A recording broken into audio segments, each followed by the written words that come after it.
مجھے پورا پتہ ہے کہ انہوں نے جیل کا پلان بنایا، میں تیار ہوں جیل کے لیے، لیکن اس سے کیا ہوگا؟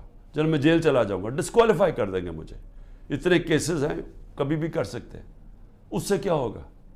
یہ میری آج بات یاد رکھ لیں، کیونکہ آپ کو پولیٹکس کی سمجھ نہیں ہے، یہ پولیٹیکل انجینئرنگ بار بار فیل ہو چکی ہے۔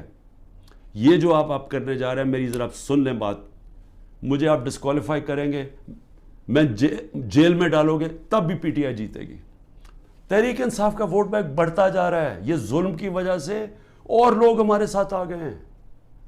لوگ چھوڑ اس لیے نہیں رہے، لوگوں کو بھی پتہ ہے، نیچے سے پتہ ہے، پبلک ان کے ساتھ کھڑی ہے۔ ورکر کیوں نہیں چھوڑ کے جا رہا؟ ورکر جیلوں سے نکلتا ہے، اس کو سوچیں، بری طرح رکھتے ہیں، وہ عدالت میں جاتا ہے، تحریک انصاف زندہ باد کے دعوے لگاتا ہے، وہ کیوں نہیں چھوڑ رہا؟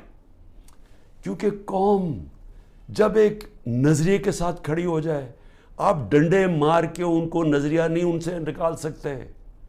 یہ جو بھی پالیسی بنائی ہوئی ہے ظلم کرنے کی، یہ فیل ہو گئی ہے، یہ پالیسی کامیاب نہیں ہو سکتی۔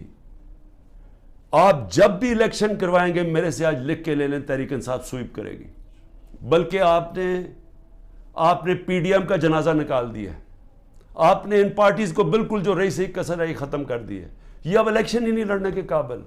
یہ وہ الیکشن کوشش کریں گے، وہ جو ابھی کراچی کے اندر وہ جو میئر کا الیکشن ہوا ہے، اس ٹائپ الیکشن، وہ میئر کا الیکشن تو ہو سکتا ہے انڈائریکٹ، جب جنرل الیکشن ہوگا اس ملک میں 25 کروڑ لوگوں کا، وہ کوئی کنٹرول نہیں اس کو کر سکتا، جب بھی آپ الیکشن کروائیں گے ہارنا ہے۔